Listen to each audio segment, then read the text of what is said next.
गीता, सबसे पहले आप ही के पास मैं आऊंगा। हम लोगों ने प्रधानमंत्री नरेंद्र मोदी को सुना और किस तरह से प्रधानमंत्री ने कनेक्टिविटी पर बल दिया और वहां पाकिस्तान सबसे बड़ा रोड़ा है, लेकिन बड़ी तस्वीर क्या उभर कर आ रही है कि भारत के दो प्रतिद्वंदी देश, पाकिस्तान भी वही, चीन भी वही, बॉडी लैंग्वेज की बात की जाए तो क्या निकल कर आ रहा है? देखिए, बॉडी लैंग्वेज अगर आप देखें ग्रुप फोटो के दौरान, चाहे वो मेंबर स्टेट्स वाला ग्रुप फोटो हो या फिर मेंबर्स प्लस पार्टिसिपेटिंग नेशंस, काफी कोल्ड थे, बहुत वार्म नहीं थे। वरना शी जिनपिंग और नरेंद्र मोदी आमने बिल्कुल साथ साथ खड़े थे, एक्सटेंडेड आउटरीच वाले जो फोटोग्राफ है उसमें, लेकिन फिर भी ना एक दूसरे की तरफ देखा उन्होंने, ना बातचीत की, तो काफी कोल्ड नजर आए। लेकिन अभी भी हमें डिटेल्स जो रिस्ट्रिक्टेड मीटिंग में हुआ उसके डिटेल्स अभी तक बाहर निकल कर नहीं आए हैं। गौरव, इंतजार करना होगा देखने के लिए कि क्या कोई बातचीत हुई है इन दोनों लीडर्स के बीच में या नहीं। लेकिन अगर हम इन कंट्रोवर्सीज की बात करें और पाकिस्तानी प्रधानमंत्री के स्टेटमेंट की बात करें, तो प्रधानमंत्री नरेंद्र मोदी ने अपनी बात बहुत साफ तरीके से रखी कि कनेक्टिविटी बहुत इंपॉर्टेंट है, लेकिन अफगानिस्तान में जहां एक तरफ लोग भूख से मर रहे हैं, वहां भारत अपना एड और असिस्टेंस पहुंचा नहीं पा रहा है क्योंकि पाकिस्तान ने ट्रांजिट रोक दिया है और सामान अभी भी पाकिस्तान या बॉर्डर में पड़ा हुआ था। तो इसीलिए ये बहुत बड़ा कंसर्न था, जिसका जवाब पाकिस्तानी प्राइम मिनिस्टर ने दिया ये बोल के कि पहले कनेक्टिविटी करिए फिर ट्रांजिट देखेंगे, यानी कि अफगानिस्तान के लोगों के बारे में नहीं सोच रहे थे। दूसरा बहुत बड़ा मुद्दा जो आपने उठाया वो है आतंकवाद को लेकर। अब यहाँ पर आप देख रहे हैं कि पाकिस्तान का जो डेस्परेशन है वो नजर आ रहा है। एफएटीएफ से बाहर निकलना है, कहीं ना कहीं अब दुनिया को दिखाना चाहते हैं कि सबसे बड़े अगर कोई विक्टिम्स है टेररिज्म के, आतंकवाद के, तो वो पाकिस्तान खुद है, और इसलिए उन्होंने ये बात रखी। लेकिन हाल फिलहाल में आपने देखा होगा मसूद अजहर को लेकर जो लड़ाई चल रही है, अब वो भारत और पाकिस्तान के बीच में नहीं रहा। आज वो लड़ाई पाकिस्तान और अफगानिस्तान के बीच हो गया है, जहां पे पाकिस्तान ने कहा है, क्योंकि वो एफएटीएफ से बाहर निकलना चाहते थे, कि मसूद अजहर अफगानिस्तान में है, और उनके अपने दोस्त तालिबान ने उंगली उठाई पाकिस्तान पे, कहा न केवल वो पाकिस्तान में है, वो पाकिस्तानी एस्टैब्लिशमेंट के। गीता, रहिए मेरे साथ, आप बहुत महत्वपूर्ण बात हमें इस समय बता रही हैं और इसी पर मैं एम्बेसडर अशोक सज्जनहार को भी बुलाना चाहूंगा इस चर्चा में। एम्बेसडर सज्जनहार, पाकिस्तान एक तो हर जगह हाथ फैलाए रहता है, यानी शंघाई कोऑपरेशन ऑर्गेनाइजेशन में भी पाकिस्तान के प्रधानमंत्री शहबाज शरीफ जब पहुंचे तो एक तरह से मदद की गुहारी लगा रहे थे हर जगह। और डॉन में जो खबर छपी पाकिस्तान के अखबार में कि पाकिस्तान ये कह रहा है हम जहां जाते हैं लोग हमसे किनारा कर लेते हैं, क्योंकि हमको देखते ही लोगों को यह लगता है कि पाकिस्तान तो एक बार फिर पैसे मांगने आ गया है। उसके बावजूद आतंकवाद के खिलाफ कार्रवाई करने को तैयार नहीं, अब अफगानिस्तान पर ठीकरा फोड़ने का प्रयास कर रहा है। एम्बेसडर सज्जनहार जी गौरव, आप बिल्कुल ठीक कह रहे हैं। देखिए, ये पहली बार नहीं है जो पाकिस्तान के जो प्रधानमंत्री हैं उन्होंने ये गुहार लगाई है, जो हम विक्टिम हैं, हमने टेररिज्म से, आतंकवाद से हमको बहुत नुकसान हुआ है। आपको याद होगा जब डोनाल्ड ट्रंप ने 2018 1 जनवरी 2018 को अपनी ट्वीट की थी, जो हमने आपको $33 बिलियन दिए हैं और उसके बदले आपने हमें, पाकिस्तान ने हमें केवल लाइज एंड डिसीट दिया है, हमको बेवकूफ बनाते रहे हैं। और तभी भी पाकिस्तान यही कहता रहा जो हम तो सबसे बड़े विक्टिम हैं, हमने अपनी पूरी धरती दे दी अमेरिका को अटैक्स लॉन्च करने के लिए। पर साथ साथ जिसे कहा जाए उसने तालिबान को भी वहां पर शय दी। तो it is hunting with the hounds and running with the hare, उसकी बात है।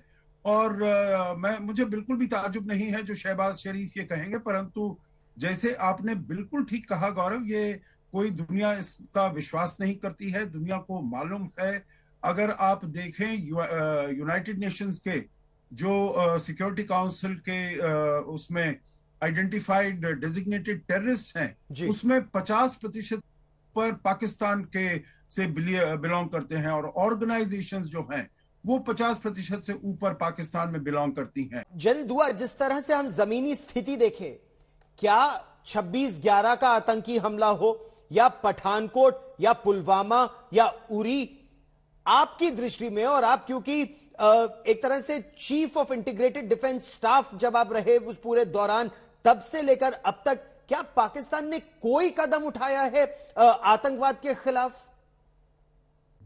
पाकिस्तान जब उसको FATF की ब्लैक लिस्टिंग का डर होता है तो वो हमेशा कुछ कॉस्मेटिक कदम उठाने की कोशिश करते हैं।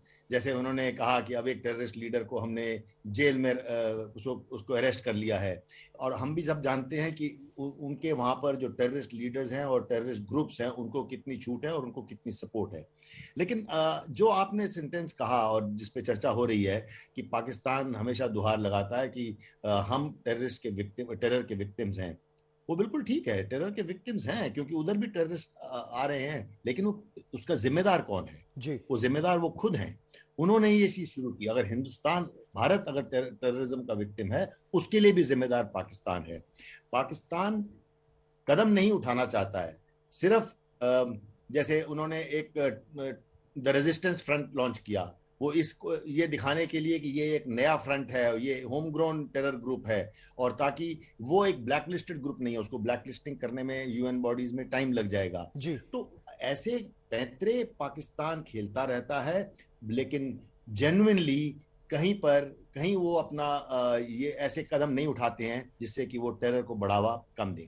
जी गीता, आप ग्राउंड जीरो पर हैं, एक रैट्स ग्रुपिंग भी है। इससे पहले मैं जनरल कुलकर्णी के पास आऊं, ये जो रीजनल एंटी टेरर फोरम है, इसमें क्या पाकिस्तान प्रायोजित आतंकवाद, क्योंकि वो जो कट्टर इस्लामिक आतंकवाद है वो खतरा भारत के लिए भी है, पाकिस्तान में भी एक वो खतरा बहुत बड़ा है, अफगानिस्तान में भी है, और वो और देशों में फैलता जा रहा है। पाकिस्तान लेकिन गढ़ के रूप में निकल रहा है, चाहे वो चाइना के शिनजियांग में भी खतरा हो। क्या इस पर कोई चर्चा, इस पर कोई रणनीति? देखिए, जो रैट्स फॉर्मेट पे जो बातचीत होती है वो बहुत इम्पोर्टेंट है, और वहां पर हर मुद्दे पर बातचीत होती है। तो भारत की तरफ से गौरव हमेशा जो पाकिस्तान बेस्ड टेररिज्म है या क्रॉस बॉर्डर टेररिज्म, आप जो भी स्टेटमेंट देखेंगे भारत की तरफ से जब रैट्स की मीटिंग के बाद होते हैं, उसमें क्रॉस बॉर्डर टेररिज्म भारत हमेशा कहता है कि भारत ने उठाया। लेकिन आपको जो SCO का फॉर्मेट है या SCO में जब मेंबरशिप हुआ, तब कहीं ना कहीं एक अंडरस्टैंडिंग था कि इस एक फॉर्मेट को आप द्विपक्षीय विवादों में विवादों को ओवरशैडो ना करने दे इस फोरम को। इसीलिए जब बातचीत आगे रखते हैं, बात आगे रखता है भारत अपनी, तो हमेशा कहता है कि आतंकवाद में कोई गुड और बैड टेररिस्ट नहीं होते हैं, सबको खत्म करने की जरूरत है। और ये रिकग्निशन आपको गौरव आपने हमेशा देखा होगा, क्योंकि आप भी ट्रैक करते हैं, रूस हमेशा भारत के साथ खड़ा रहता था इस क्रॉस बॉर्डर टेररिज्म की बात जब करते हैं, और किसी भी तरीके के आतंकवाद की जब बात करते हैं। चीन जो है वो जो डबल स्पीक आपको UN में नजर आता है, बाकी फॉर्मेट्स में नजर आते हैं, वो आपको यहाँ पर भी नजर आता है। तो इसीलिए कहीं ना कहीं चीन यहाँ पर भी पाकिस्तान को थोड़ा प्रोटेक्ट करता है। लेकिन आतंकवाद पर इस बारी गौरव आउटकम डॉक्यूमेंट या स्टेटमेंट में क्या स्टेटमेंट होगा वो ज्यादा जरूरी होगा जानना और देखना। जो मंच पाकिस्तान प्रधानमंत्री ने इस्तेमाल किया SCO का अपनी बात रखने के लिए, वो इसलिए नहीं है क्योंकि वो बहुत डिटर्मिन्ड है आतंकवाद से लड़ने के लिए, वो इसीलिए है क्योंकि डिटर्मिनेशन है FATF से के ग्रे लिस्ट से बाहर निकलने की।